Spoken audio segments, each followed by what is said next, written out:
بسم اللہ الرحمن الرحیم۔ اب ہمارا نیا سبق ہے، یہ ہے اصطلاحات۔ اصطلاحات کے معنی ہیں ڈیفینیشنز، یعنی کچھ ڈیفینیشنز اس سبق میں دی ہوئی ہیں۔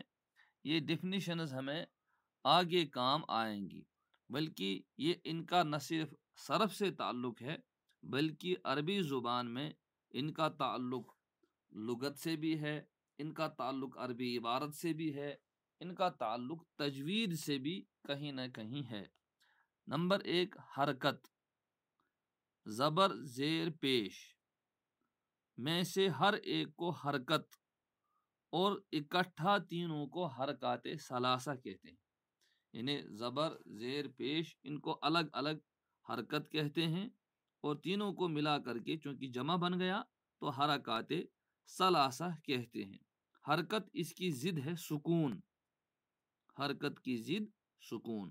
تو جس حرف پر حرکت ہو اس کو متحرک کہتے ہیں، حرکت والے حرف کو متحرک کہتے ہیں۔ اسی طرح اس کی ضد ہے سکون، یعنی جس حرف پر حرکت نہ ہو تو اس کو سکون کہتے ہیں، حرکت کے نہ ہونے کو اسی کو جزم کہتے ہیں، اور جس حرف پر جزم ہو یا سکون ہو اس کو ساکن کہتے ہیں۔ نصب یا فتحہ، تو زبر کے دو نام ہیں، نصب یا فتحہ، اس کو زبر کہتے ہیں۔ جر یا کسرہ، زیر کو کہتے ہیں، زیر کو جر بھی کہتے ہیں اور کسرہ بھی کہتے ہیں۔ رفع یا ضمہ، تو یہ پیش کے دو نام ہیں، جس کو ہم اردو میں پیش کہتے ہیں اس کا عربی نام ہے رفع یا ضمہ۔ تو جس حرف پر زبر ہو اس کو مفتوح کہتے ہیں۔ اسی طرح جس حرف پر زیر ہو اس کو مکسور کہتے ہیں، جس حرف پر پیش ہو اس کو مضموم کہتے ہیں۔ تو تین حرکتوں کے اعتبار سے حروف کے تین نام بن گئے، نصب والے حرف کو مفتوح، کسرہ والے حرف کو مکسور، ضمہ والے حرف کو مضموم کہیں گے۔ اسی طرح حرکت کا نہ ہونا اس کو ہم جزم یا سکون کہتے ہیں۔ ساکن وہ حرف جس پر جزم ہو، یعنی جس حرف پر حرکت نہ ہو تو اس کو ہم ساکن کہتے ہیں۔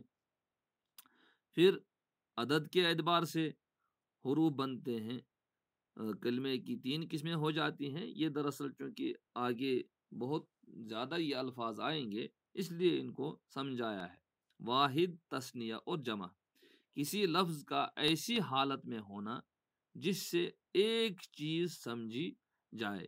جیسے ابھی ہم نے دروس پڑھا تو اس میں ہم نے دیکھا بیتن، ایک گھر، تو یہ واحد ہے، اس لیے کہ اس لفظ سے معلوم ہو رہا ہے کہ ایک چیز ہے۔ تثنیہ، کسی لفظ کا ایسی حالت میں ہونا جس سے دو چیزیں سمجھی جائیں۔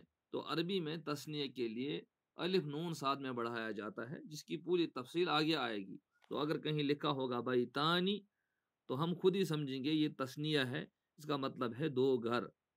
اسی طرح جمع، کسی لفظ کا ایسی حالت میں ہونا جس سے دو یا اس سے بلکہ جس سے دو سے زیادہ چیزیں سمجھی جائیں، جیسے بیوتن، تو بیوتن لفظ تو ایک ہی ہے لیکن یہ لفظ جمع پر دلالت کرتا ہے، بتا رہا ہے کہ وہاں پر بہت ساری چیزیں ہیں، تو اس کو جمع کہتے ہیں۔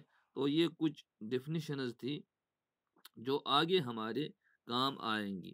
حرکت یعنی زبر زیر پیش، ان کو حرکت کہتے ہیں، تینوں کو ملا کر کے حرکات ثلاثہ، جس حرف پر حرکت ہو اس کو متحرک کہتے ہیں۔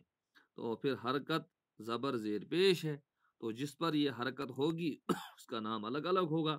پہلے حرکتوں کے نام، نصب یا فتحہ یہ زبر کا نام ہے، جر یا کسرہ یہ زیر کا نام ہے، رفع یا ضمہ یہ پیش کو کہتے ہیں۔